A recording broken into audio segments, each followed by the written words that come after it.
नमस्कार दोस्तों, स्वागत है आपका एक बार फिर से ब्रेन रूट क्लासेस के अंदर।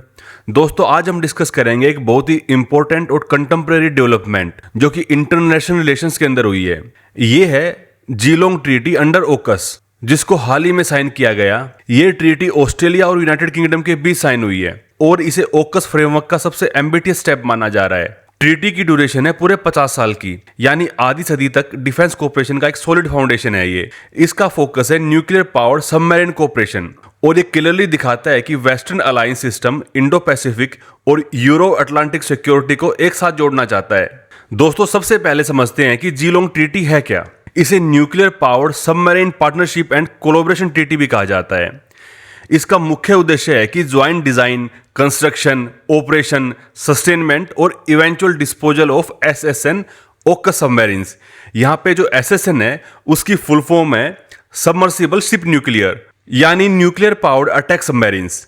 इसके साथ साथ ये ट्रीटी ट्राइलेटरल सप्लाई चेन को भी इंटीग्रेट करती है, जिसके अंदर यूएस, यूके और ऑस्ट्रेलिया तीनों मिलकर एक रेजिलिएंट और long term defence industrial system बनाएंगे। ट्रीटी का एक बड़ा फीचर ये है कि ये global nuclear non proliferation commitment के साथ अलाइन है और ओकस नेवल न्यूक्लियर प्रपोजन एग्रीमेंट के अनुसार फ्रेम की गई है। इस ट्रीटी की वजह से ऑस्ट्रेलिया उन रेयर कंट्रीज में शामिल हो गया है जिनके पास न्यूक्लियर पावर्ड सबमरीन होगी और इसके पीछे सपोर्टर हैं यूएस और यूके। अब दोस्तों, थोड़ा पीछे चलते हैं और समझते हैं कि ओकस है क्या। ओकस 2021 में बना एक ट्राइलेटरल सिक्योरिटी पैक्ट है जिसमें ऑस्ट्रेलिया, यूके और यूएस शामिल हैं। इसके दो पिलर हैं। जो पहला पिलर है वो न्यूक्लियर सबमरीन से जुड़ा है। अंडर दिस पिलर यूएस और यूके ऑस्ट्रेलिया को न्यूक्लियर सबमरीन टेक्नोलॉजी ट्रांसफर करेंगे।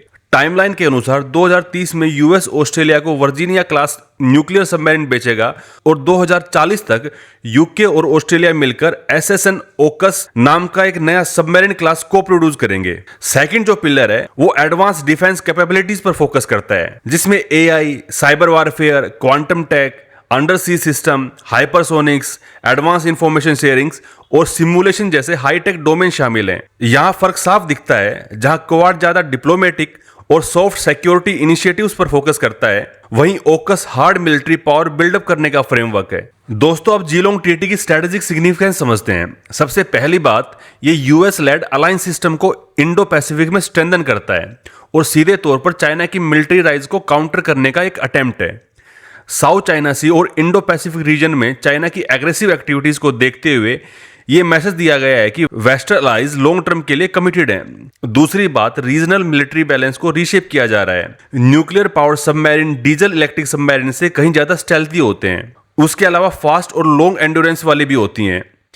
ये मंथ्स तक सबमर्ज रह सकती हैं और रैपिड डिप्लॉयमेंट के लिए आइडल होती हैं। इस वजह से मैरीटाइम स्ट्रेटेजी में ये गेम चेंजर साबित होंगी। और जो तीसरी बात है, डिफेंस इंडस्ट्री को बड़ा बूस्ट मिलेगा इससे। जीलोंग ट्रीटी से यूके और ऑस्ट्रेलिया की डिफेंस इंडस्ट्रीज डीपली इंटीग्रेटेड होंगी और यूएस डिफेंस मैन्युफैक्चरर्स को भी सबमरीन सेल और टेक्नोलॉजी ट्रांसफर से ज्यादा फायदा होगा। दोस्तों, ये ट्रीटी सिर्फ मिलिट्री कोऑपरेशन तक सीमित नहीं है। इसका ब्रॉडर इंपैक्ट है जियोपॉलिटिक्स के अंदर साइनर्जी क्रिएट करना। क्वाड जहां पॉलिटिकल और डिप्लोमेटिक कोऑपरेशन लाता है, वहीं ओकस हार्ड पावर देता है। यूके के लिए भी ये ट्रीटी बहुत सिग्निफिकेंट है क्योंकि post Brexit global Britain strategy के तहत ये इंडो पैसिफिक में अपना स्ट्रॉन्ग रिटर्न दिखाना चाहता है। और सबसे बड़ा सिग्नल ये है कि चाइना और रशिया जैसे एडवर्सरीज को दिखाया जाए कि वेस्टर्न अलाइज कोऑर्डिनेटेड है और किसी भी एग्रेशन को डिटर करने के लिए प्रीपेयर्ड है। दोस्तों, इसके अंदर अपॉर्चुनिटीज भी काफी हैं। ओकस पार्टनर पहले से ही फाइव आईज इंटेलिजेंस अलायंस का हिस्सा है, मतलब सेंसिटिव इंटेलिजेंस शेयरिंग ऑलरेडी हो रही है, जिससे कोऑपरेशन का सक्सेस चांस और भी बढ़ जाता है। बर्डन शेयरिंग भी एक मेजर एंगल है।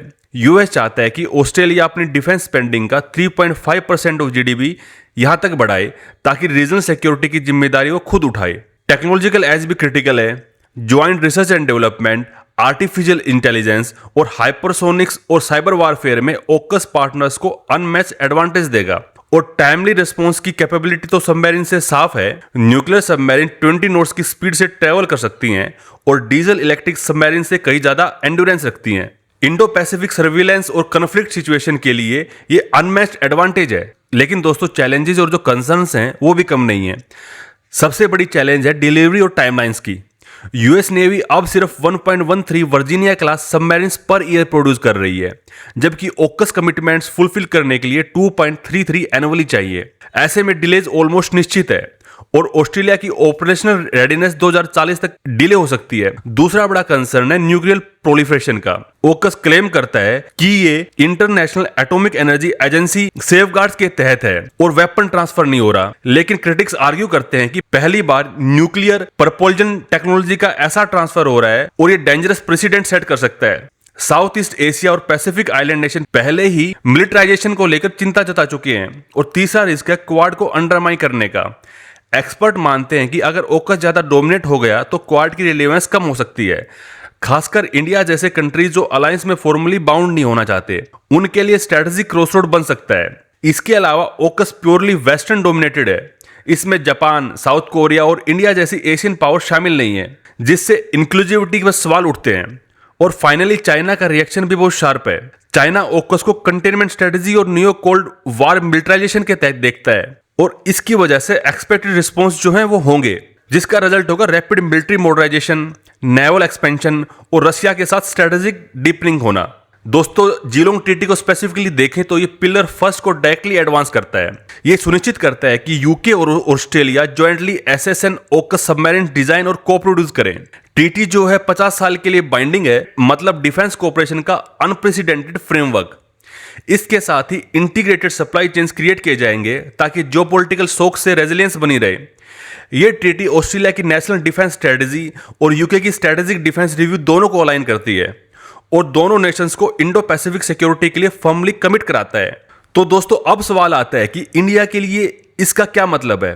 इंडिया ओकस का हिस्सा नहीं है, लेकिन वो इसे बहुत क्लोजली मॉनिटर कर रहा है। अपॉर्चुनिटीज भी और कंसर्न भी हैं। अपॉर्चुनिटीज ये है कि इंडिया अपने पार्टनरशिप यूएस और फ्रांस और जापान के साथ स्ट्रेंथन कर सकता है ताकि इंडो पैसिफिक सी लेन सिक्योर रहे। और कंसर्न ये है कि ऑस्ट्रेलिया के पास न्यूक्लियर सबमरीन आने से रीजनल नेवल जो बैलेंस है वो अल्टर हो जाएगा और इंडिया को अपनी मॉडर्नाइजेशन की स्पीड जो है उसको और बढ़ानी होगी। रिस्क ये भी है कि क्वाड साइडलाइन हो जाएगा और ओकस हार्ड सिक्योरिटी के ऊपर डोमिनेट करेगा। दोस्तों लेसन साफ है, इंडिया को अपने इंडिजिनियस न्यूक्लियर सबमरीन प्रोग्राम को और तेजी से डेवलप करना होगा और साथ ही फ्लेक्सिबल लेकिन स्ट्रॉन्ग डिफेंस पार्टनरशिप एक्सप्लोर करनी होगी। तो दोस्तों हम कह सकते हैं कि जीलोंग ट्रीटी अंडर ओकस सिर्फ सबमरीन की स्टोरी नहीं है, ये एक्चुअली ग्लोबल सिक्योरिटी स्ट्रेटजी में एक पैराडिगम शिफ्ट है। ये दिखाता है कि वेस्टर्न रिजोल्व चाइना को काउंटर करने के लिए कितना स्ट्रॉन्ग है। इंडो पैसिफिक और यूरो अटलांटिक सिक्योरिटी अब एक साथ इंटीग्रेट हो रहे हैं और maritime power equation fundamentally reshape हो रही हैं। लेकिन साथ ही ये भी सच है कि timely delivery, nuclear proliferation risk और एशियन पार्टनर्स के एक्सक्लूजन जैसी प्रॉब्लम्स ओकस को एक अपॉर्चुनिटी भी बनाती हैं और एक टेस्ट भी है। इंडिया के लिए ये एक रेयर विंडो है कि वो अपनी कंप्रीहेंसिव नेशनल पावर बिल्ड करे, अपनी सबमरीन कैपेबिलिटी स्ट्रेंथन करे और रीजनल सिक्योरिटी में एक बड़ा रोल प्ले करे, लेकिन बिना रिजिड अलायंस में बंधे हुए। यही बैलेंस इंडिया को फ्यूचर जियोपॉलिटिक्स में मेंटेन करना होगा। तो दोस्तों यहाँ पे हमारा जो जीलोंग ट्रीटी है ये टॉपिक कंप्लीट होता है। उम्मीद आपको पसंद आया होगा।